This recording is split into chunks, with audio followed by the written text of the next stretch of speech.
Before you settle into your bed tonight, I want you to do something simple but powerful. Turn off your lights and let the room fall into complete darkness. Take a moment to feel the quiet around you. Now, as you lie back, open your eyes and look into the black screen in front of you. Let it become a doorway into the unknown. In the stillness, you'll find a world waiting for you, a world where light is a distant memory and darkness holds the answers. Take a deep breath and let go of everything around you. You're about to step into a place where the only thing that matters is what you can't see. Look into the black screen. Let it consume you. Let it follow you into sleep. And remember, it's not just a screen. It's a doorway. Let's begin. The air crackled with energy as Charlie pushed the door open. The fabric of reality seemed to ripple, colors shifting and twisting as the veil's core revealed itself. Beyond the threshold lay an expanse of pulsating light and shadow, a realm that defied comprehension. Floating islands dotted the horizon, connected by narrow bridges of dark energy, and the faint hum of power resonated through the space. The group stepped inside cautiously, the door closing behind them with a low thud. Kate gestured for silence, their silver eyes scanning the expanse. "This is the Nexus's heart," they said, their voice barely audible over the hum. "We're close now." Charlie felt the shadows within her stir, more alive than ever. They seemed to recognize this place, pulling her forward with a strange urgency. She tightened her grip on her dagger, trying to stay grounded. As they moved deeper into the realm, the shadows coalesced into shapes vague, humanoid figures that flickered like dying flames. Their hollow eyes followed the group's every move, and their whispers grew louder, forming fragments of sentences. "Why, return. Keeper, unworthy. And, begins. They're remnants," Cade said softly. "Fragments of those who came before us, those who failed to control the Nexus." Charlie shivered, her footsteps faltering. "What happens if we fail?" Cade's expression darkened. "You don't want to know." The group reached a central platform, its surface engraved with intricate symbols that seemed to pulse in rhythm with the hum of the Nexus. At its center stood a figure cloaked in darkness, his form shifting and writhing like living smoke. "The fallen keeper." "Ah, the new keeper," he said, his voice smooth and chilling. "You've come far, Charlie. Farther than most. But you're still so fragile." Charlie stepped forward, her heart pounding. "I'm here to stop you." The keeper chuckled, the sound echoing unnaturally. "Stop me? Child, you've already done my work for me. Your transformation destabilized the Nexus. The network is open, the power flowing freely. All that remains is for me to take what's rightfully mine." "You can't have it," Charlie said, her voice steady despite the fear creeping up her spine. "Can't I?" The keeper raised a hand, and the shadows around Charlie surged, wrapping around her like chains. She struggled, but the darkness held her fast. "You don't understand, do you?" the keeper said, stepping closer. "This power isn't a burden. It's freedom. Embrace it, and you could be unstoppable. Together, we could reshape everything, bend the Nexus to our will." The others tried to intervene, but the keeper's power flung them back with ease. Charlie was left alone, her shadows intertwined with his. For a moment, she felt the truth of his words. The power surged through her, intoxicating and limitless. She saw visions of what she could become: stronger, untouchable, a force of nature. But she also saw the cost. The faces of those she'd lose, the darkness consuming her until nothing remained of who she once was. "Charlie." Cade's voice broke through the haze. "Remember why you're here. Remember who you are." The keeper's grip faltered, and Charlie took a deep breath. "I know who I am," she said firmly. "And I won't let you take that away from me." With a surge of willpower, she turned the shadows against the keeper, breaking free of his hold. The Nexus's energy swirled around her, responding to her defiance. The platform trembled as the Nexus's power grew unstable. The keeper snarled, his form shifting violently.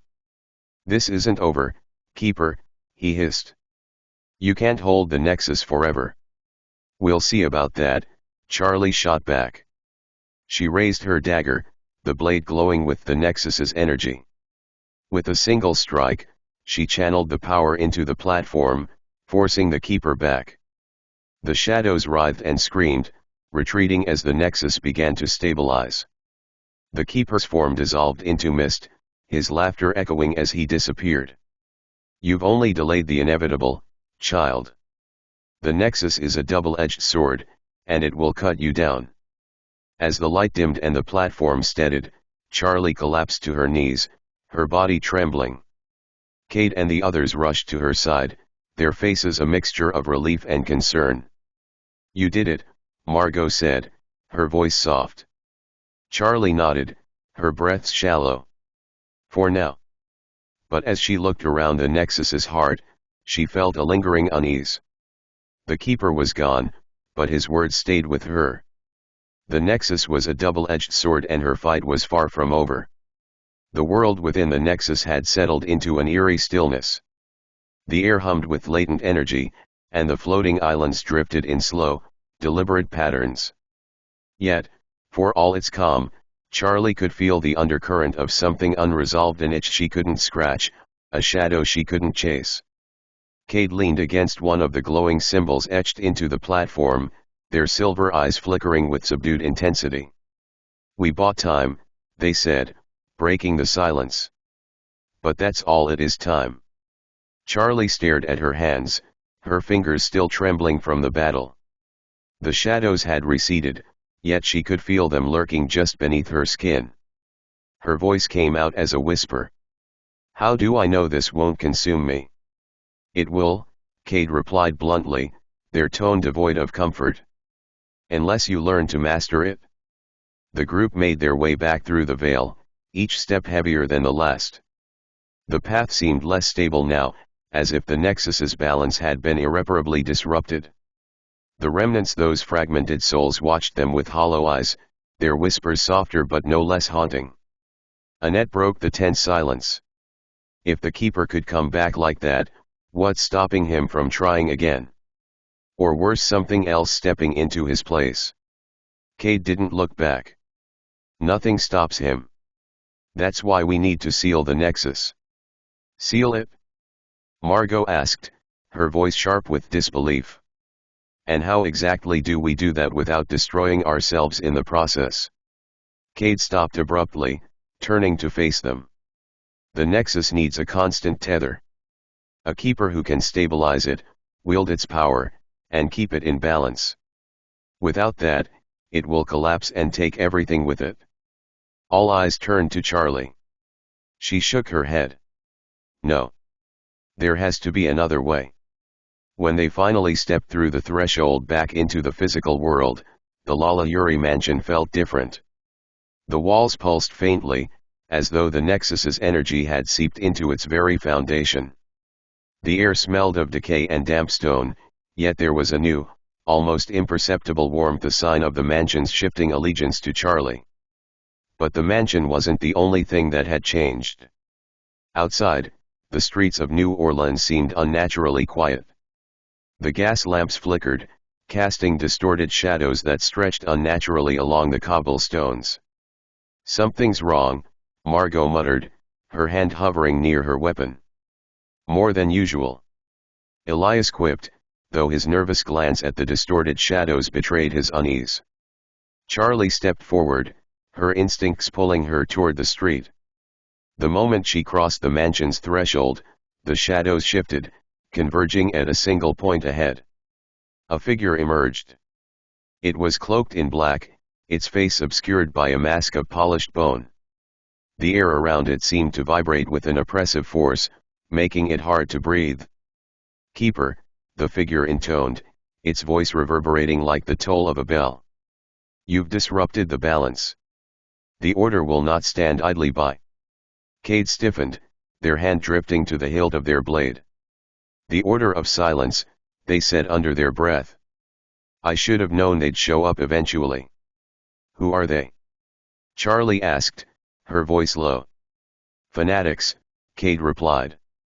They claim to protect the balance, but they're just another faction looking to control the Nexus for their own ends.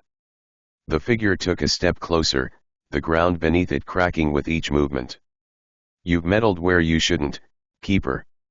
You are unworthy of the Nexus's power. Relinquish it, or we will take it by force. Charlie's grip on her dagger tightened. You think you can do better? All I've seen is people trying to exploit this power for themselves. I'm not handing it over to anyone. The figure tilted its head, the motion unervingly slow. Then you leave us no choice. Before anyone could react, the figure raised a hand, and the shadows surged forward like a tidal wave. Charlie's instincts took over, and she raised her own hand, the shadows within her meeting the attack head-on. The two forces collided, creating a burst of energy that sent everyone staggering backward. Cade drew their blade, charging at the figure, but another shadow intercepted them, forming into a second, smaller figure, a soldier of the order. Stay sharp! Cade shouted. They're using constructs, don't let them overwhelm you. Elias and Margot joined the fray, their weapons glinting in the dim light as they fought off the encroaching shadows. Annette stood beside Charlie, covering her as she focused on the cloaked figure. You've made a grave mistake, the figure said, its voice calm despite the chaos. You cannot control what lies within you. It will destroy you and everything you hold dear. Charlie's eyes burned with defiance. We'll see about that. She channeled the shadows, letting them twist and spiral around her. The figure hesitated, as if sensing something unexpected. You don't understand the cost, it said, its tone shifting. I understand enough, Charlie replied. With a surge of energy, she unleashed the shadows, striking the figure with a force that shattered the ground beneath it. The air rippled as the figure dissolved into smoke, its final words hanging in the air. This is only the beginning, Keeper. The order will come for you. For all of you. As the dust settled, the group stood in tense silence. The street was eerily still again, but the words of the cloaked figure lingered. What now? Annette asked, her voice breaking the quiet. Charlie looked down at her hands, the shadows flickering faintly around her fingers. We prepare, she said, her voice firm. If the order wants a fight, they'll get one. But we're not just going to defend ourselves. Cade raised an eyebrow. What are you suggesting? Charlie's gaze hardened. We take the fight to them. It's time we stopped running and started taking control of this power for good. The days after the confrontation with the Order of Silence were a blur of preparation and unease. The group holed up in the Lalaurie mansion, its walls now pulsing faintly with the energy of the Nexus, as though alive and aware of their every move. Charlie paced the grand parlor, her mind racing. The mansion seemed to shift around her, its corridors stretching longer, its rooms appearing and disappearing like whispers of a dream. It was as if the Nexus's power had begun to rewrite the reality within these walls. We can't stay here forever, Margot said, leaning against a worn velvet sofa, her rifle disassembled in her lap. She methodically cleaned its parts, her movements steady and precise. The Order knows where we are. It's only a matter of time before they come back, and in greater numbers. And with greater firepower, Elias added, balancing a dagger on his fingertip. They're not the type to let humiliation slide. Charlie stopped pacing and turned to Cade, who was poring over a tattered journal filled with ancient, barely legible script. You've dealt with the Order before. What's their next move? They'll regroup, Cade replied without looking up. They'll study you, your weaknesses, your allies, your connections. Then they'll hit where it hurts most. Great, Annette muttered, her voice dripping with sarcasm. We're sitting ducks in a haunted house. As the group debated their next steps, the air grew heavy, and a low hum filled the room. Charlie felt at first a pull deep within her chest, as if the shadows were trying to speak. "Do you hear that?" she asked, her voice barely above a whisper. The others paused, their faces tense. The hum grew louder, and the shadows in the room began to twist and coil unnaturally. "Something's happening," Cade said, rising to their feet. Without warning, the mansion's walls shuddered, and the room was plunged into darkness. When the light returned, the group found themselves in an unfamiliar part of the house. The walls were lined with mirrors, their surfaces rippling like water. In each reflection, Charlie saw herself but not as she was. These were distorted versions of her, each one more monstrous than the last. "It's a warning," Cade said, their voice grim. "The Nexus is showing you what happens if you lose control." Charlie stepped closer to one of the mirrors, her breath catching as her reflection grinned back at her with hollow eyes and a crown of twisting shadows. Back in the parlor, the group tried to make sense of what had happened. "We can't ignore this," Charlie said, her voice steady despite the lingering unease. "The Nexus isn't just a tool. It's alive, and it's trying to show me something." "Or manipulate you," Margot countered, her tone skeptical. "We don't know what it really wants." "What we do know," Cade interjected, "is that the Order is coming. If we want to stand a chance, we need to find out where they're based and take the fight to them." "And how do you propose we do that?" Elias asked. Cade smirked, a glint of mischief in their silver eyes. "I have my ways." Cade led the group to the mansion's library, where they unearthed a massive, dust-covered map. The parchment was covered in symbols and writing in a language none of them recognized except for Cade. "These are nexuses," they explained, tracing a gloved finger along the intricate lines. "Each one is connected to the others, forming a network of power. The Order uses these to move between locations, hiding in plain sight." Charlie leaned over the map, her eyes scanning the symbols. One in particular caught her attention, a mark near the heart of the city, glowing faintly. "That's where we start," she said. The following night, the group made their way to the location marked on the map, a decrepit church on the edge of the French Quarter. Its stained glass windows were shattered, and its doors hung crooked on their hinges, but the air around it buzzed with an unnatural energy.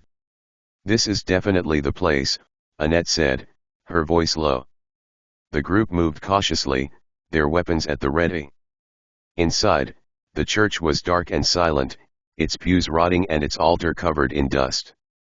But as they ventured deeper, they found a hidden staircase leading underground. The air grew colder as they descended, the shadows thickening with every step. At the bottom, they discovered a vast chamber illuminated by a sickly green light. Dozens of robed figures stood in a circle, chanting in a language that made Charlie's skin crawl. In the center of the circle was an artifact, a crystalline orb that pulsed with the same energy as the Nexus. "That's what they're using to track us," Cade whispered. "If we destroy it, we'll buy ourselves some time." Before they could act, the chanting stopped. The robed figures turned in unison, their faces obscured by masks identical to the one worn by the figure who had confronted Charlie. "Welcome, Keeper," one of them said, their voice echoing eerily. "We've been expecting you." The chamber erupted into chaos as the figures attacked, shadows spilling from their hands like living weapons. Charlie felt the shadows within her surge, responding to the threat. She let them guide her, striking back with a power that felt both foreign and familiar.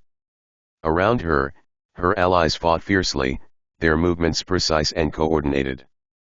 Cade sliced through the shadows with their blade, Margot's rifle echoed through the chamber, and Elias and Annette worked in tandem to take down their opponents. But the fight wasn't without cost. The figures seemed endless, their attacks relentless. For every one they defeated, two more seemed to take their place.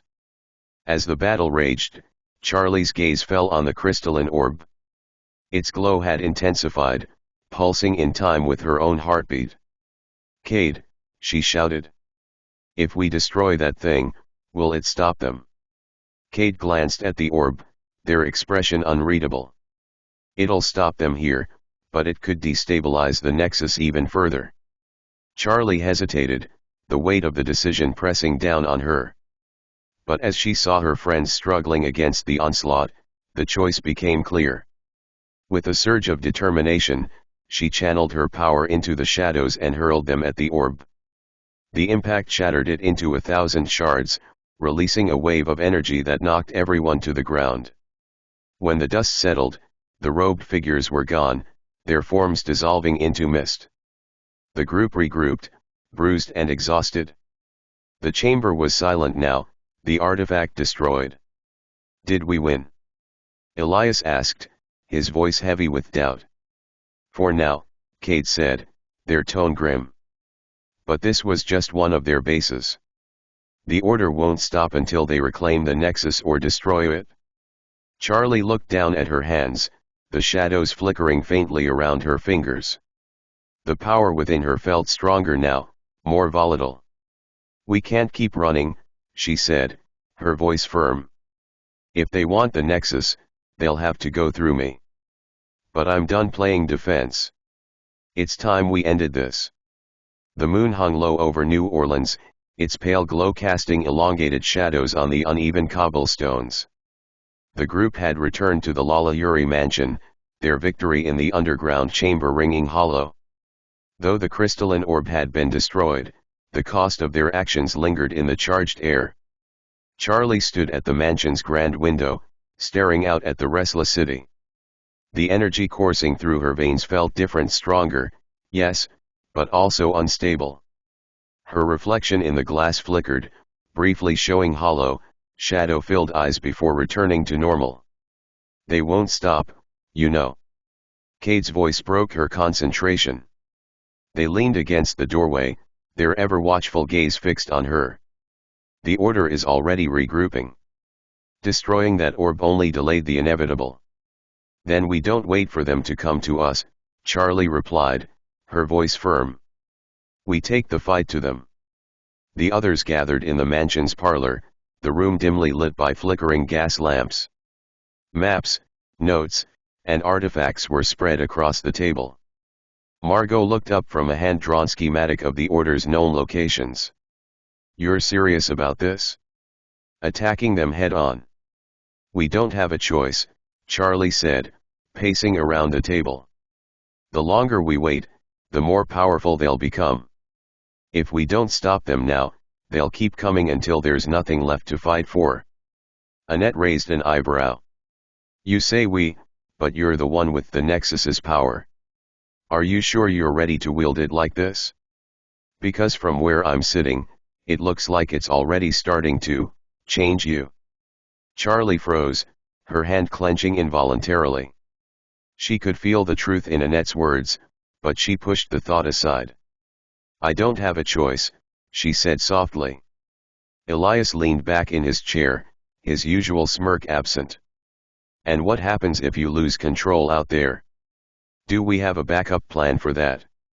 Cade shot him a sharp look. "She's not going to lose control." "Bold assumption," Margot muttered under her breath. As the discussion grew more heated, the room fell suddenly silent. A faint hum filled the air, and the mansion's walls shimmered, rippling like water. Charlie closed her eyes, focusing on the sensation. The Nexus was calling to her again. Images flashed in her mind, fractured glimpses of another location, a hidden stronghold bathed in green light. "It's showing me something," she said, her voice distant. The others exchanged uneasy glances as Charlie's breathing grew shallow. The room around her faded, replaced by the vision. She saw a vast, circular chamber carved from black stone, its walls etched with the same glowing symbols as the Nexus. In the center stood a massive obelisk, its surface covered in ancient runes. Around it, figures in dark robes moved with purpose, their voices chanting in unison. Then the vision shifted. The obelisk cracked, releasing a blinding light. The figures screamed as the light consumed them, leaving only shadows in its wake. Charlie gasped, the vision fading as she stumbled back. "What did you see?" Kate asked, steadying her. "A stronghold," Charlie said, her voice trembling. "And something inside it, something they're trying to awaken." The group spent the night preparing for the journey ahead. Kate deciphered the map, pinpointing the location of the stronghold in a remote, swampy region outside the city. "Getting there won't be easy," they said, rolling up the map. "The swamp is a natural barrier, and the Order will have defenses in place. But it's our best shot." As they packed their supplies, Charlie stood alone in the library, her hand resting on one of the mansion's glowing walls. "I don't know if I can do this," she whispered, her voice barely audible. The shadows within the wall stirred, forming faint shapes that seemed to watch her. For a moment, she thought she heard a voice, a low, melodic murmur that sent chills down her spine. "You are stronger than you know, Keeper. But strength alone will not save you." The journey to the stronghold was grueling. The swamp seemed alive, its murky waters bubbling and its gnarled trees twisting unnaturally. The air was thick with the smell of decay, and the sound of distant, unidentifiable creatures echoed through the fog. Annette led the way, her machete cutting through the dense underbrush. "This place gives me the creeps," she muttered. "You're not alone," Elias replied, his grip tight on his weapon. As they pushed deeper into the swamp, Charlie felt the Nexus's pull growing stronger. The shadows around her seemed to move of their own accord, guiding her steps. "We're close," she said, her voice tinged with both anticipation and dread. When they finally reached the stronghold, the sight took their breath away. The black stone structure loomed out of the swamp like a monolith, its surface covered in glowing runes that pulsed with an otherworldly light. Figures moved along its walls, their silhouettes sharp against the eerie glow. "We'll never get in unnoticed," Margot said, scanning the stronghold through binoculars. "Then we don't sneak," Charlie replied, her voice steady. "We make them come to us." Kate raised an eyebrow. "Bold strategy." Charlie stepped forward, the shadows swirling around her like a cloak. "We don't have time for subtlety. They're trying to awaken something inside that obelisk. Whatever it is, we can't let them succeed." With a deep breath, Charlie raised her hand, summoning the shadows to her command. The air around her crackled with energy as the shadows surged forward, slamming into the stronghold's walls like a tidal wave. The figures on the walls shouted in alarm, their chants shifting into frantic cries. "Time to move!"